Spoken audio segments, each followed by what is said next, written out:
Good evening, ladies and gentlemen. Welcome to the Chaotic Tavern. I'm your bartender, Dan, and I have a story to share with you. Folks, can't you feel it? That nip in the air, that feeling of warmth and togetherness, that Christmas music that's already been playing for almost 2 months. Yes, dear viewers, it's that special time of year, Christmas.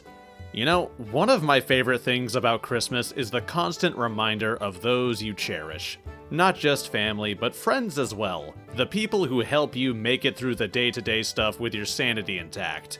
Those chosen few that you can rely on to lift you when you're down and champion you when you're up. I have a lot of acquaintances, but not a ton of friends. That's a term I tend to reserve for a very limited number of folks. I cherish my friendships, and I tend to try and put my all into them. Forming friendships is hard, especially if you want them to be friendships that are actually worth a damn. It's easier for some people than others. But, my dear patron, I bet if I asked you to think back to a time when you had a friend who wasn't quite so friendly, you could probably think of a few instances. Those rare few that worm their way into your life just to make it worse before either leaving or getting thrown out. Like an intestinal parasite that keeps asking your girlfriend for nudes. When these people worm their way into your D&D table, usually you can't just get rid of them. They tend to linger and cling for a while. It's not very often that the session they start causing problems in is the same session that they leave in. That's a bit of an oddity. Today I'll be discussing a story about a player who joins a group and manages to make it through a grand total of 3/4 of a session. This is probably gonna be a short one, but sit tight. You won't be waiting very long for another video after this one, I promise. Today's story is titled, Play D&D Online. Discovered friend was an asshole who then got ejected from our circle, by user Jared the Fool. Something important to note for this story is that everyone mentioned and in our immediate circle is a furry. Wait, everyone mentioned is a furry.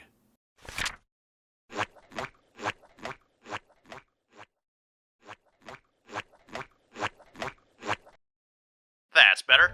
Something important to note for this story is that everyone mentioned and in our immediate circle is a furry, and had a good amount of artists as well. We were starting up a game of Curse of Strahd, changed from stock, looking to replace another Curse of Strahd campaign that fell apart due to scheduling issues. Amongst us was the DM, my boyfriend, a bunch of other friends of a few years, and a new friend who I will be calling C after the Australian term of endearment. C was apparently a relatively seasoned D&D player.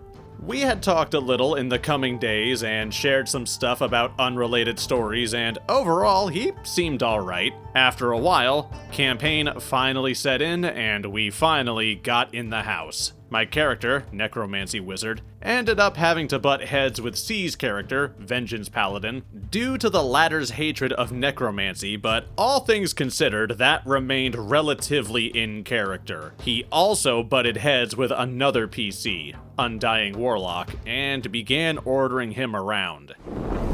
So, fun fact, I'm colorblind, and even I can see the red flags already starting to pop up. This might seem like something minor, but I'd like to highlight this real quick. We have a paladin and a necromancer in the same party, which is fine.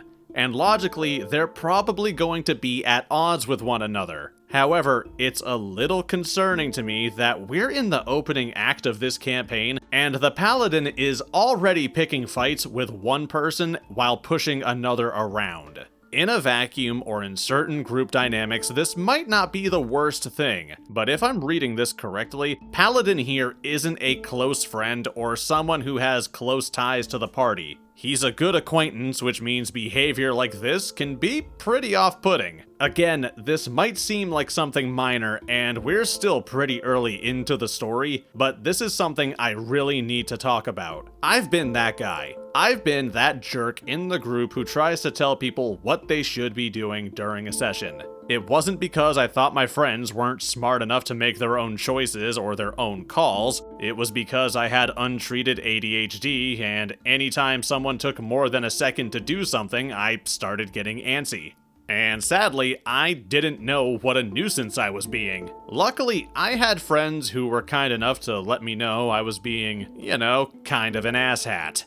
C here, our plucky paladin, I'm not getting that reading on him. I'm getting a read of a control freak who's using his seniority, which is a fucking weird term to use for a D&D player, to try and bully and browbeat his table. If you ever have someone doing this stuff in your group, don't stay silent about it. You don't have to be a full-blown confrontational madman over it, but there's nothing wrong with gently reminding someone that when it's their turn, they can do whatever they want, and that applies to all the other players as well. Food for thought.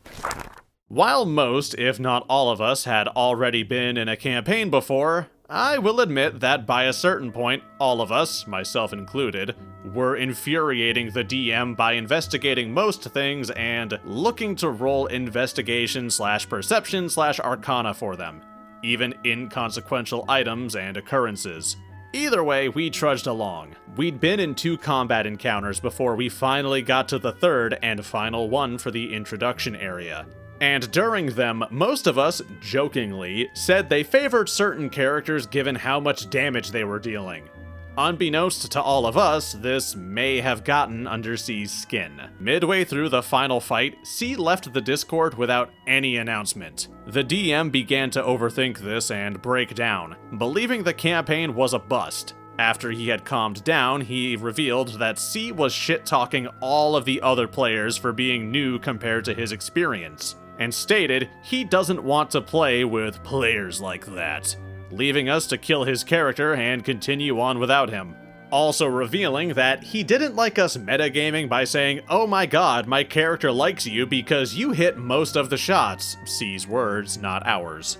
The DM eventually gave up trying to reason with him and blocked him, which I didn't notice until later.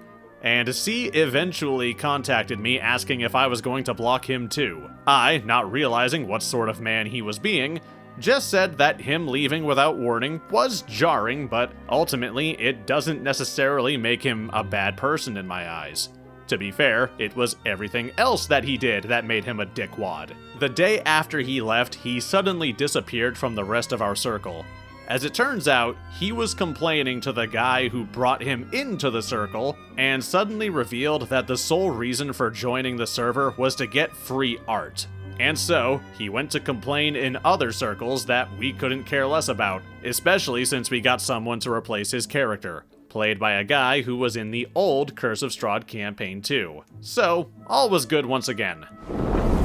Okay, well, on the one hand, the trash took itself out, which we love to see, but on the other, if you've ever been to my Twitter, you'll find that I follow a lot of artists. Like, a lot. I also paint Warhammer models, and I tend to post the ones I'm most proud of there. So when I heard the phrase, "get free art," I think I felt a blood vessel burst somewhere from how hard I clenched. Listen, if you have a friend who is an artist, understand that they spent time learning that craft.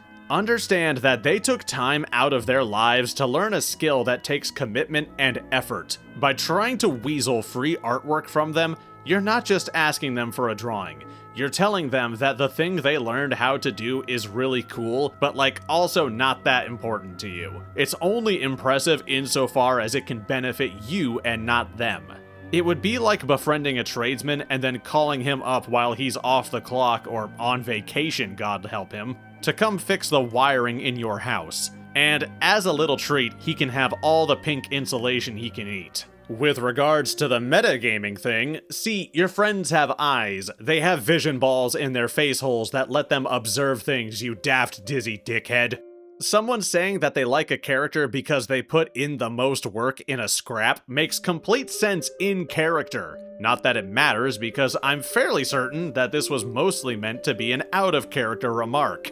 If I had to guess or speculate on something, I'd say that C feels like an attention whore who felt like he wasn't getting the respect he felt entitled to. By respect, I mean subservience and worship. Seasoned players can be a lot of fun at the table, but honestly, it always feels like a coin toss in my experience.